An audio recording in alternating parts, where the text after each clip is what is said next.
Tao po? Tao po? Bakit nakabukas tong pintuan?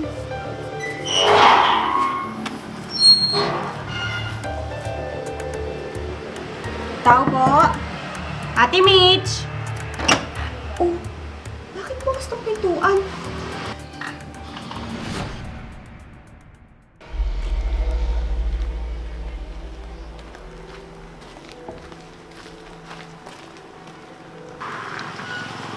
Nandiyan kaya si Ate Mitch?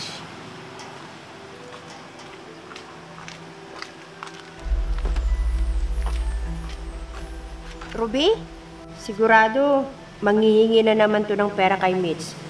Uunahan pa yata ako. Aba, bakit kaya nandito si Ate Lisa? Siguro, natalo na naman siya sa sugal, kaya manghihiram na naman kay Ate Mitch.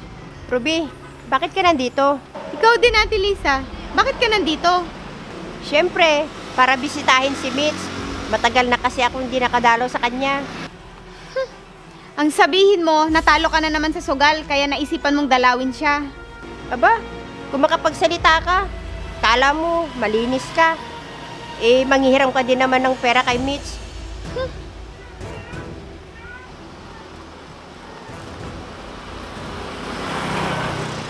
Bakit kayo nandito ang mga ate ko? Ano na naman kaya ang kailangan nila kay Ate Mitch? Napuntahan nga. Oh, nandiyan na si Emma, na bait-baitan. Sigurado ako, magpapaawa na naman yan kay Mitch para mabigyan na naman siya ng pera. Narinig ko po ang sinabi nyo. Eh, bakit andito ka rin, Emma? Nandito po ako para dalawin si Ate Mitch. Nag-aalala ko, no? Pera din lang naman ang kailangan.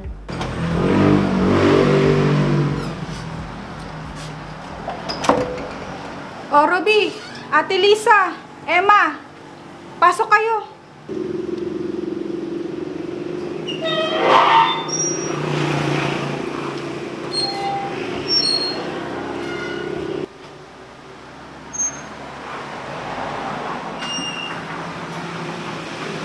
Hindi kayo, pasok kayo. Hindi kayo, upo kayo.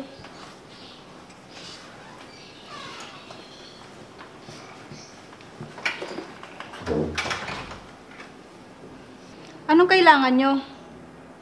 Himala dinalaw nyo ako. Mitch, kasi matagal na tayong hindi nagkasama-samang magkakapatid. Kaya dinalaw ka namin. Di ba, Ruby?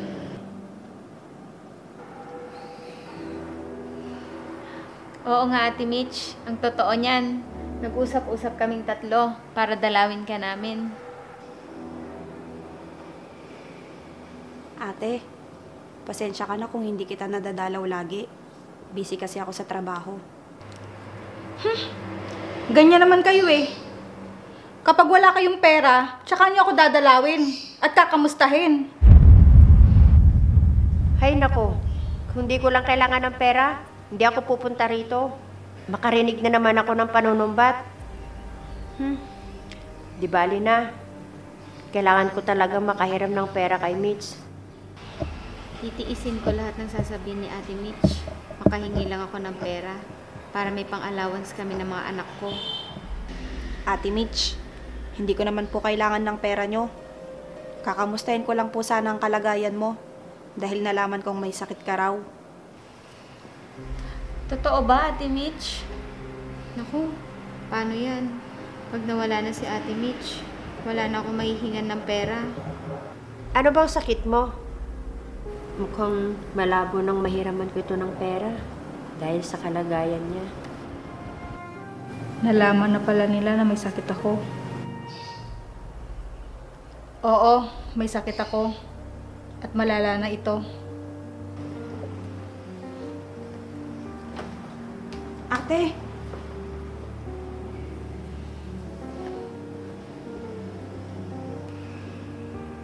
Ano po bang maitutulong ko sa'yo, ate?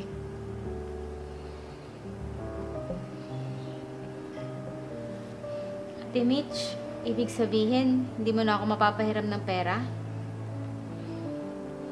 Bakit? Pera lang bang mahalaga sa inyo? Mitch, ako, pwede mong maasahan sa mga negosyo mo. Tutulungan kita habang nagpapagaling ka. Sana pumayag para pwede akong mangupit sa pera niya. Hindi na ate, may mga tauhan ako. Nakausap ko na sila sa mga dapat nilang gawin habang nagpapagaling ako. Ate, ano po bang may tutulong ko sa'yo? Pwede po bang ako na lang po munang mag-alaga sa'yo? Pwede ba? Huwag na kayong magpanggap. Dahil alam kong pera lang ang habol niyo sa akin.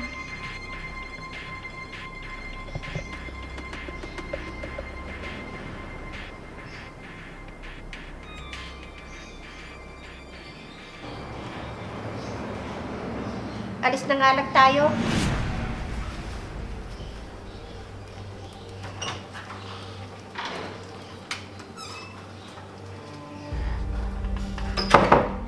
O ikaw, Emma, hindi ka pa ba aalis?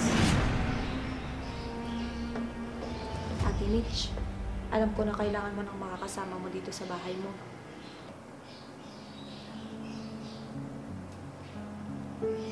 Ate Mitch, paano ka naman kikilos dito kung wala ka namang kasama?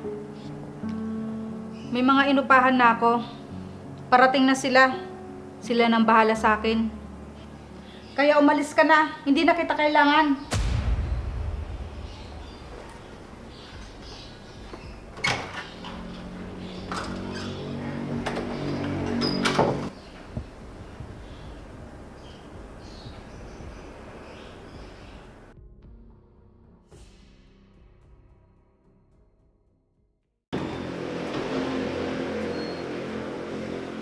Kamusta na kaya si Ate Mitch?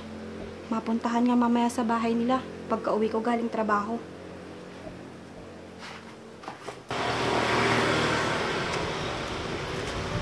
Tao po! Tao po! Bakit nakabukas tong pintuan?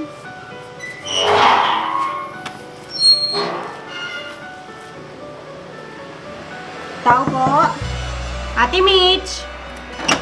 Oh, bakit bukas tong pintuan? Ate Mitch? Ate Mitch? Akala ko ba may makakasama ka dito? Asan yung mga katulong mo? Emma, tulungan mo ko. Nangihina ang katawan ko. Sige ate.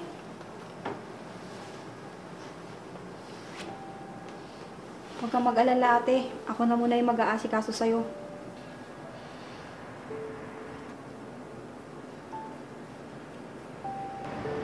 Sandali lang ate at ikukuha kita ng makakain mo. Teka ate, nasan pala yung mga gamot mo? Nandun sa lamesa mga gamot ko. Sige ate, hantayin mo ko dito. Ikukuha kita ng tubig at pagkain. Sige, salamat.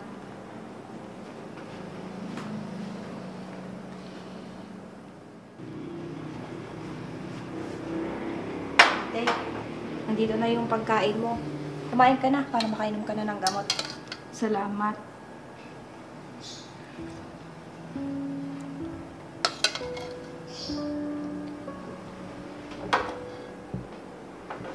Ito pala yung gamot mo. Uminom ka na.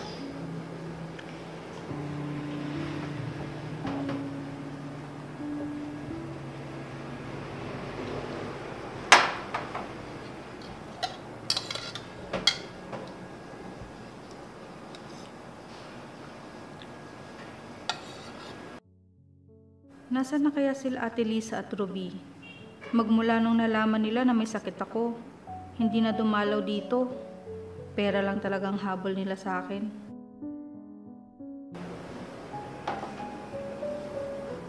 Ate Mitch, magmula ngayon, hindi ka na makakatanggi sa akin. Dahil ako na yung mag-aalaga sa'yo. Paano ang trabaho mo? Kaya ko namang pagsabayin ate. Pag uwi ko, ako yung mag-aasikaso sa'yo. Maraming salamat, Emma. Sige ate, liligpit ko muna po yung mga pinagkainan mo.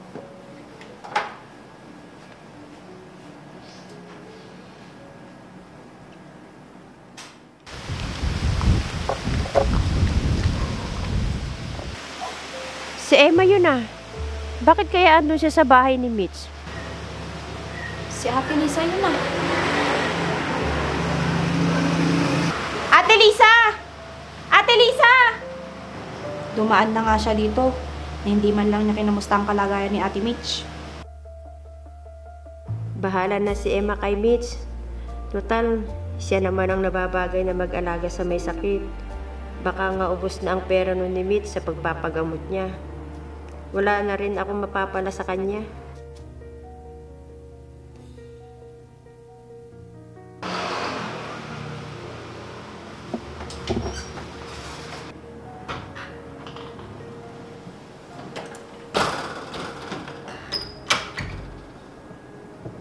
Ate Mitch, nakainom ka na po ba ng gamot mo?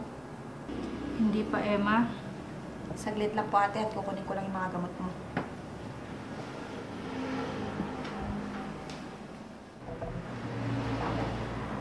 Ate, eto na po yung gamot nyo.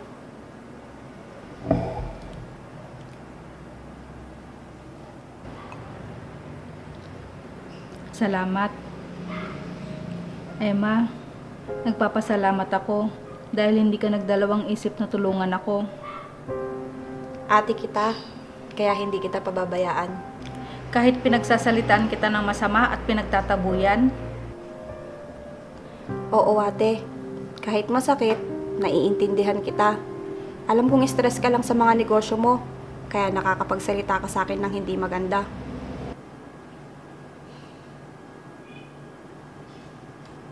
alam mo, Emma, pasensya ka na kung pinag-alala kita. Ate, bakit naman? Emma, hindi totoong may sakit ako. Ha? Anong ibig mo sabihin, Ate Mitch? Diba, may iniinom kang mga gamot? Para saan naman ngayon? Emma, nagpanggap lang ako na may sakit para paniwalain kayo. Para malaman ko kung sino talagang nagmamalasakit sa akin at totoong nagmamahal na kapatid. Hindi puro pera ang habol sa akin sa tuwing pupuntahan ako. Ate, hindi naman mahalaga sa akin ang madaming pera. Ang mahalaga sa akin ay ikaw. Kaya nagpapasalamat ako sa'yo dahil kung sino pa yung tunay kong mga kapatid, sila pa yung hindi nagmamalasakit sa akin. Samantalang ikaw, pinakita mo sa akin na mahalaga ako sa'yo. Oo naman. Ate kita eh. Kahit hindi kita tunay na kapatid sa ina, iisa naman ang tatay natin. Salamat, Emma.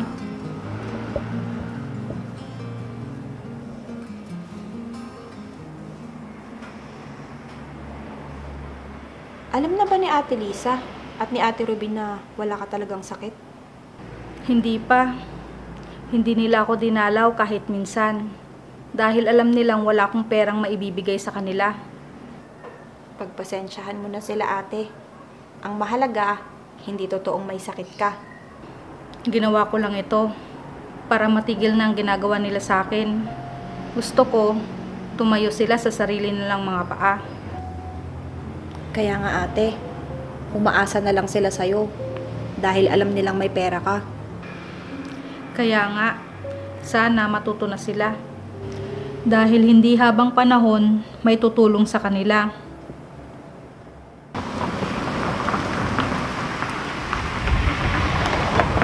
Ate Lisa, nakita mo yun? Si Ate Mitch at Emma, magkasundo na. Oo nga no, mukhang magaling na si Mitch. Himala yata.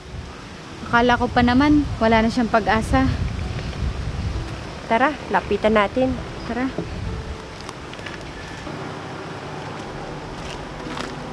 Ate Mitch! Ate Mitch! Ruby?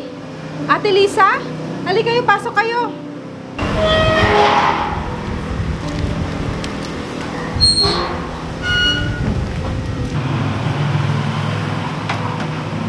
Tuloy kayo.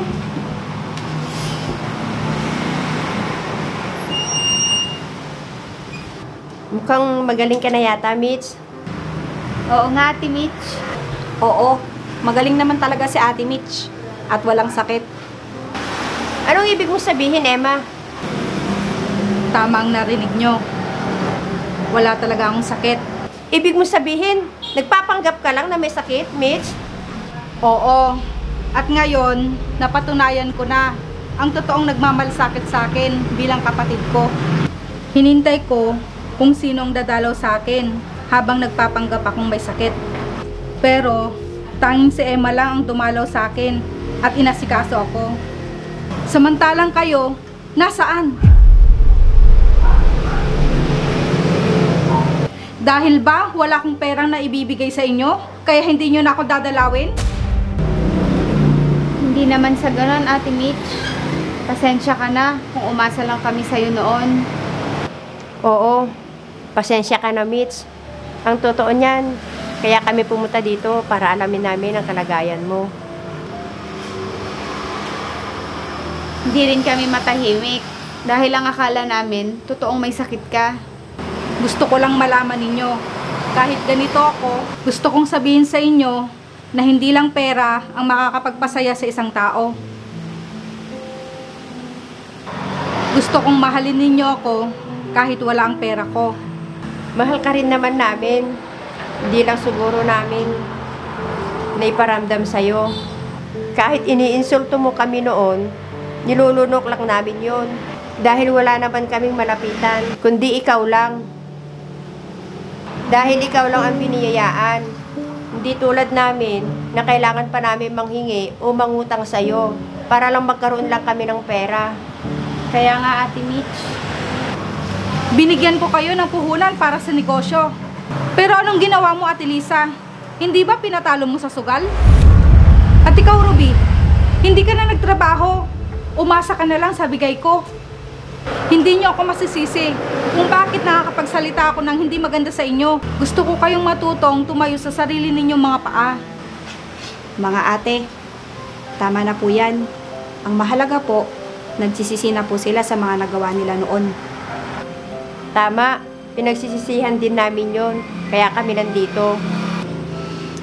Ate Mitch, mahal na mahal ka namin. Akala ko iiwan mo na kami. Babawi kami sa iyo, Mitch. Sige na. Mabuti naman at natauhan na kayo.